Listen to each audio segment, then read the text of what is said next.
ಗಿರಿ ಸರು ನಮಗೆ ಒಂಥರ ಗುರುಗಳಿದ್ದಂಗೆ ಥಿಯೇಟರ್. ಅದರಿಂದ ಅವ್ರ ಜೊತೆ ಜರ್ನಿ ಶುರುವಾಗಿದ್ದು ಸುಮಾರಷ್ಟು ಅವ್ರ ಜೊತೆ ಕೆಲಸ ಮಾಡ್ತಾ ಕಲ್ತಿದ್ದೀನಿ. ಈ ಸಿನಿಮಾದಲ್ಲಿ ಅಂದರೆ ಇವರು ಎಲ್ಲ ಸಿನಿಮಾಗಳಲ್ಲೂ ಕ್ಯಾರೆಕ್ಟರ್ಗಳಿಗೆ ಅದರದ್ದೇ ಆದ ಒಂದು ವೆಯ್ಟೇಜ್ ಇರುತ್ತೆ. ಪ್ರತಿಯೊಂದು ಕ್ಯಾರೆಕ್ಟರ್ಗೂ ವೆಯ್ಟೇಜ್ ಇರುತ್ತೆ. ಕ್ಯಾರೆಕ್ಟರ್ ನಡುವೆ ಯಾವ ರೀತಿ ಸಂಘರ್ಷ ಇರುತ್ತೋ ಹಾಗೆ ಒಂದು ಕ್ಯಾರೆಕ್ಟರ್ ಒಳಗಡೆ ಕೂಡ ಅಂದರೆ ಸೆಲ್ಫ್ ಒಂದು ಸಂಘರ್ಷ ಕೂಡ ನಡೀತಾ ಇರುತ್ತೆ. ಅಂಥದ್ದೊಂದು ಈ ಸಿನಿಮಾದಲ್ಲೂ ಪ್ರತಿ ಕ್ಯಾರೆಕ್ಟ್ರಲ್ಲೂ ನೋಡೋದಕ್ಕೆ ಸಿಗುತ್ತೆ ನಮಗೆ. ಅದು ಸರ್ದು ರೈಟಿಂಗ್ ಅಂದರೆ ಅವರು ಅದನ್ನು ಹೆಂಗೆ ಬೆಳೆಸ್ತಾ ಹೋಗ್ತಾರೆ ಅನ್ನೋದು. ಆಮೇಲೆ ಶೂಟಿಂಗಲ್ಲೂ ಕೂಡ ಅವರು ವರ್ಕ್ ಮಾಡೋದು ತುಂಬ ಹಿಂಗೆ ಚೇಂಜ್ ಮಾಡ್ತಾ ಹೋಗ್ತಾರೆ. ತುಂಬ ಖುಷಿಯಾಗುತ್ತೆ ಅವ್ರ ಜೊತೆ ವರ್ಕ್ ಮಾಡೋದಕ್ಕೆ. ಮ್ಯಾಮ್ಗೆ ಕಥೆ ಮ್ಯಾಮ್ಗೆ ಕಾಸ್ಟ್ಯೂಮ್ ಡಿಸೈನ್ ಮಾಡಿರೋದು ಅವರು ತುಂಬ ಚೆನ್ನಾಗಿ ತೋರಿಸಿದ್ದಾರೆ ನಮ್ಮನ್ನು ಸಿನಿಮಾದಲ್ಲಿ.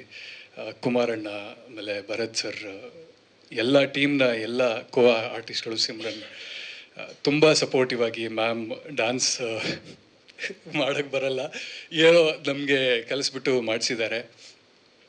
ಹೀಗೆ ತುಂಬ ಆಸ್ಪೆಕ್ಟ್ಗಳಿದೆ. ಎಲ್ಲರೂ ಜೊತೆಯಲ್ಲಿ ತುಂಬ ಖುಷಿಯಾಗಿ ವರ್ಕ್ ಮಾಡಿದ್ದೀವಿ. ಇವತ್ತು ತುಂಬ ಖುಷಿಯಾದ ದಿನ. ಒಂದು ಸಿನಿಮಾ, ಮೊದಲನೇ ಸಿನಿಮಾ ನಾನು ಹೀರೋ ಆಗಿ ಮಾಡ್ತಾ ಇದ್ದೀನಿ. ಇಲ್ಲಿ ತನಕ ತುಂಬ ಒಂದು 8 ವರ್ಷ 9 ವರ್ಷದಿಂದ ಥಿಯೇಟರ್ ಸಿನಿಮಾ ಅಂತ ಮಾಡ್ತಾ ಬಂದಿದ್ದೀನಿ. ಇದು ನನ್ನ ಮೊದಲನೇ ಪ್ರಾಜೆಕ್ಟ್. ಹಾಗೆ ನನ್ನ ಸಿನಿಮಾದ ಮೊದಲನೇ ಪ್ರಾಜೆಕ್ಟ್ ಶುರುವಾಗಿದ್ದು ಕೂಡ ಗಿರಿ ಸರ್ ಜೊತೆಗೇ, ಕನ್ನಡಿಗದಿಂದನೇ ಶುರುವಾಗಿತ್ತು. ಹೀರೋ ಆಗಿ ಕೂಡ ಅವ್ರ ಜೊತೆಗೇ ಮಾಡ್ತಿದ್ದೀನಿ ಅನ್ನೋದು ನನಗೆ ತುಂಬ ಖುಷಿ ಸಂಗತಿ.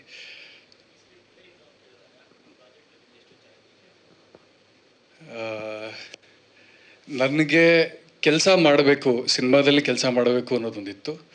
ಅದು ಗಿರಿ ಸರ್ ಜೊತೆ ಅವಕಾಶ ಸಿಕ್ಕಿದ್ದು ಇನ್ನೂ ಒಂದು ಖುಷಿ ವಿಷಯ. ಹಾಗಾಗಿ ಅದು ಲೈನ್ ಹೆಂಗೆ ಇದ್ದಿದ್ರು ಕೂಡ ನಾನು ಅಡಾಪ್ಟ್ ಮಾಡ್ಕೊಳ್ಳೋದಕ್ಕೆ ರೆಡಿ ಇದ್ದೆ. ಹಾಗೆ ಲೈನ್ ಕೂಡ ತುಂಬ ಚೆನ್ನಾಗಿತ್ತು. ಕ್ಯಾರೆಕ್ಟರ್ಗೆ ತುಂಬ ಶೇಡ್ಸ್ ಇದೆ. ಅದು ನನಗೆ ತುಂಬ ಖುಷಿ ಕೊಡ್ತು ವರ್ಕ್ ಮಾಡೋದಕ್ಕೆ. ಲೇಟೆಸ್ಟ್ ಹಾಗೂ ಇಂಟ್ರೆಸ್ಟಿಂಗ್ ಸುದ್ದಿಗಳಿಗಾಗಿ ಬಾಸ್ ಟಿವಿ ಕನ್ನಡ ಚಾನೆಲ್ನ ಸಬ್ಸ್ಕ್ರೈಬ್ ಮಾಡಿ. ಹಾಗೆಯೇ ಬೆಲ್ ಐಕಾನ್ ಪ್ರೆಸ್ ಮಾಡಿ. ಇದರ ಜೊತೆಗೆ ಫೇಸ್ಬುಕ್, ಇನ್ಸ್ಟಾಗ್ರಾಮ್, ಎಕ್ಸ್ನಲ್ಲೂ ಮಿಸ್ ಮಾಡದೆ ಫಾಲೋ ಮಾಡಿ.